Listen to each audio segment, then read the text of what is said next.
Hwang Eui-don, the head of the non-profit organization WorldTogether, has a different past from most people who lead international development agencies. He used to serve as the spokesman for the Ministry of National Defense and was also the division commander for the Korean military Zaitun unit in Iraq. So what motivated him to make the transition to international development? And what is the vision of his organization WorldTogether? Why don't we meet with him for the answers? General Hwang, we are so honored to have you here. Thank you so much for your time today. Thank you for inviting me. Well, you have many titles. You're a very busy man, but you're also the president of the NGO WorldTogether. Now, first of all, for our viewers, maybe you can tell us about WorldTogether and what kind of organization it is. WorldTogether is an international aid and development NGO launched in 2005 with approval from the Ministry of Foreign Affairs and Trade to help global villagers affected by poverty, disease, and conflict. Then in that case, WorldTogether, what countries in the world does this NGO operate in? We target the world's poorest nations as classified by the UN and OECD. Currently, we're operating in Ethiopia, Kenya, Myanmar, Cambodia, Vietnam, East Timor, Bolivia, and Haiti. As for our work, we participate in projects related to education, medical relief, clean water, sanitation, regional development, and boosting incomes. Now, I've heard that WorldTogether has a very special project in Ethiopia, one of the countries you mentioned, and it's to honor the Ethiopian soldiers that participated in the Korean War. Could you tell us about how these soldiers are doing and what kind of support is being offered for them? Ethiopia deployed its Royal Guard to help us during the Korean War. It's an ally that sent over 3,000 troops and sacrificed some 120 lives. But in the 1970s, the socialists took over Ethiopia and Korean War veterans were prosecuted. Most lost their posts and their lives became extremely difficult. Ever since, their descendants have struggled to make ends meet. WorldTogether currently provides scholarships to some 600 descendants of the Korean War veterans. And as of this year, we've been giving monthly allowances of 50,000 won to 350 war veterans. The thing about it is there are many development agencies in Korea, but the thing about WorldTogether, it's not just about alleviating the symptoms of poverty, but they want to try to find the root cause of the problem and solve that. Could you tell us a little bit about the business model of WorldTogether and the vision that it has? Our ultimate goal or vision is self-reliance. To become truly independent, developing nations need to become proactive and solve their respective social problems instead of relying on foreign help. Regarding self-reliance, I'm referring to people's will and capability. I believe these two can be reached through education. Accordingly, self-reliance through education is our goal and vision. Over the past century, half-century or so, we saw many Western countries, European countries, America, they have donated an astronomical amount of money to try to eradicate poverty, but unfortunately, it's still, global poverty exists today. Now, in your opinion, what is the most important thing we need to do to get rid of this problem of poverty? Since World War II, for some 60 years, economically advanced nations have spent a lot on international assistance. The amount comes to around 2.3 trillion US dollars. Despite such high level of aid, poverty still prevails around the world. Nearly half of the world's population, or 3 billion people, subsist on less than $2 a day. 89 countries are currently worse off than they were 10 years ago. Based on research, international aid programs provided by the so-called economic powers have failed in many ways.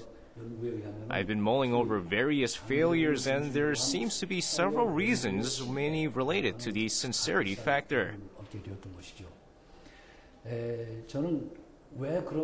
In other words, the advanced nations have used international aid as means to their own political or economic objectives. That is, to exert colonial policies to expand capitalism or markets, to pursue Orientalism and strategic policies in the post-Cold War era. Global aid should be based on local culture, history, and religion. By assessing locals' needs and securing their participation, successes can be achieved. I mentioned sincerity earlier. Found on sincerity and humanism as an efforts to humanizing the global society should be the goals of aid givers.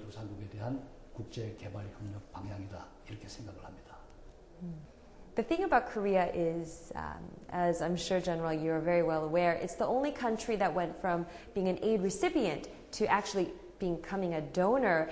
Now, in terms of this transformation that Korea went through, how can Korea contribute to global development?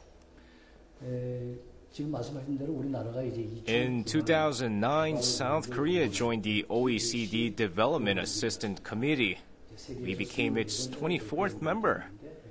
In doing so, our nation went from an aid recipient to a donor. South Korea is the only nation to make this transition. Accordingly, many developing nations are looking to learn from our development experiences. And so the term Korea's Development Cooperation Model. As an aid recipient, South Korea had devoted much of its resources to three key factors: education, skills building, and human resources training. I believe our model can be adopted by other developing countries. Our government has also been conducting the knowledge sharing program to share our development experiences and know-how. Also, speaking of investing for the future, you also teach classes on global citizenship. Could you tell us about these classes? Regarding our Global Citizen School, first we refer to our current 21st century as an era of globalization. In line with this, the concepts of national borders and territories no longer really exist, and the world is becoming a single marketplace. Our global village faces several problems, namely poverty, disease, climate change, environment, and conflict. As global citizens, we must not only acknowledge but also live up to our responsibilities and resolve these issues. Numerous advanced nations, including the United States, offer courses on global citizenship at schools. We run our Global Citizen Schools as an affiliated organization to educate military personnel and teenagers in middle schools and above. We're essentially educating the future leaders of our nation to take action.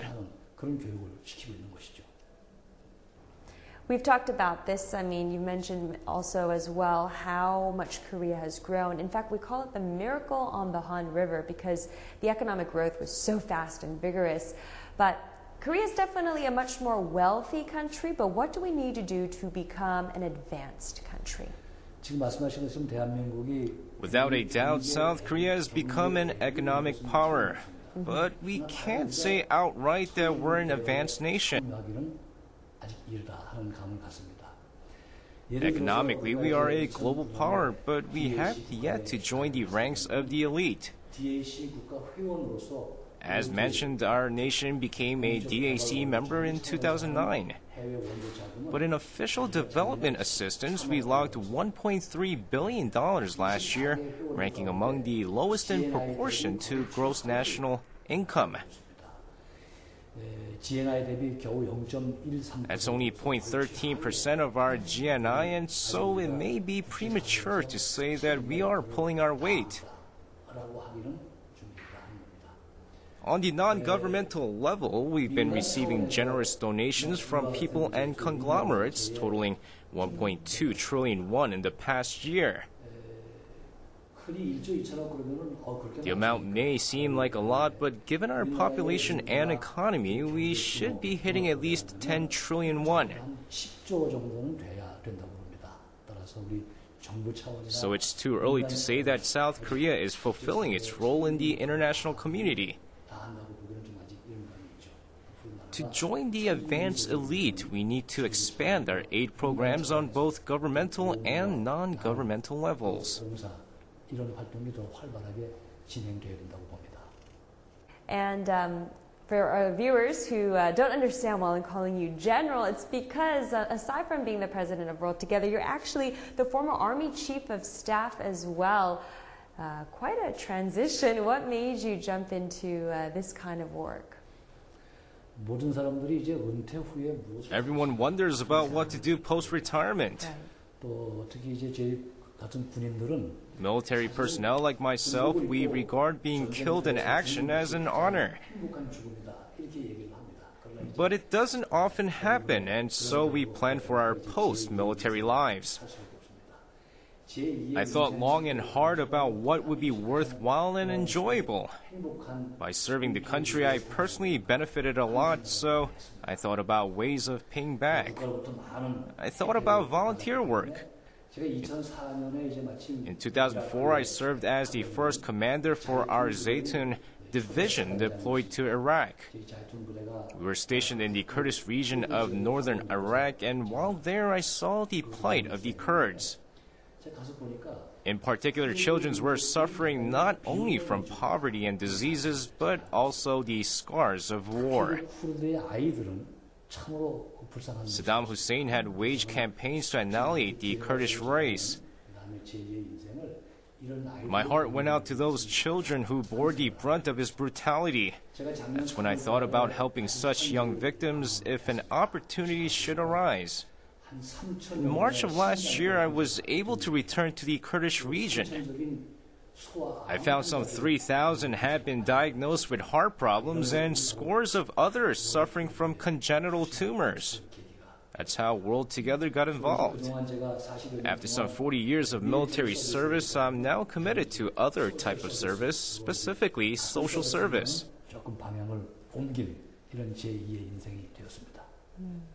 Then I see the connection, like you said, similar work, kind of a different approach, but how would you say your experience in Iraq affected the way that you're leading World Together today? I'm applying everything I learned in Iraq in my work for World Together. The war on terror is still underway, led by the U.S. In such warfare, civilian military operation is of the essence. Locals' trust must be secured for effective outcomes.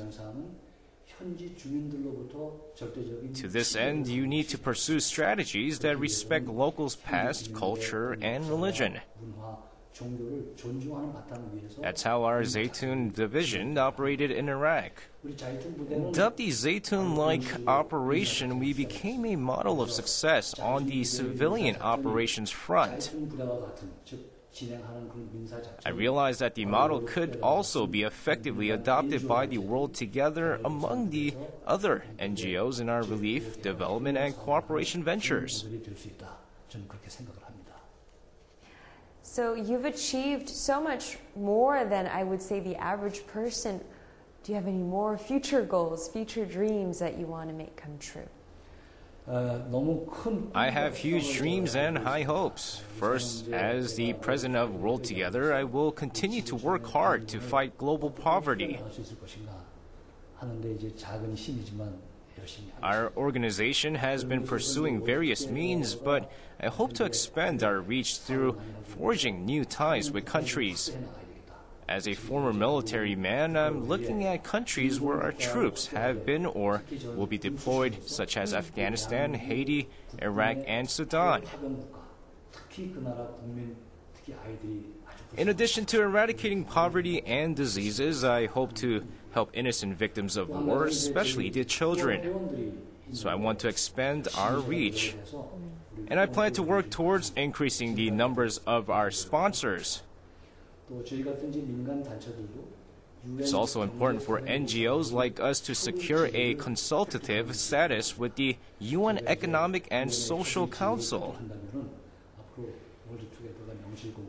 Once it's secured, Worldtogether will live up to its name and function as true international NGO. Finally, as discussed earlier, global citizens' education is an important part of my work.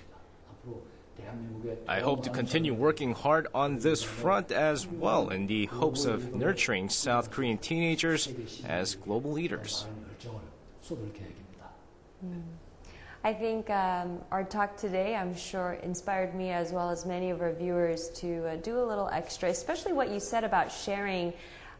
It's easy to share when we have, a lot, but it's the true heart where you want to share even when you have a little. That's, I think, even more beautiful. Thank you so much for your time, General, today. Thank you. It's been a pleasure.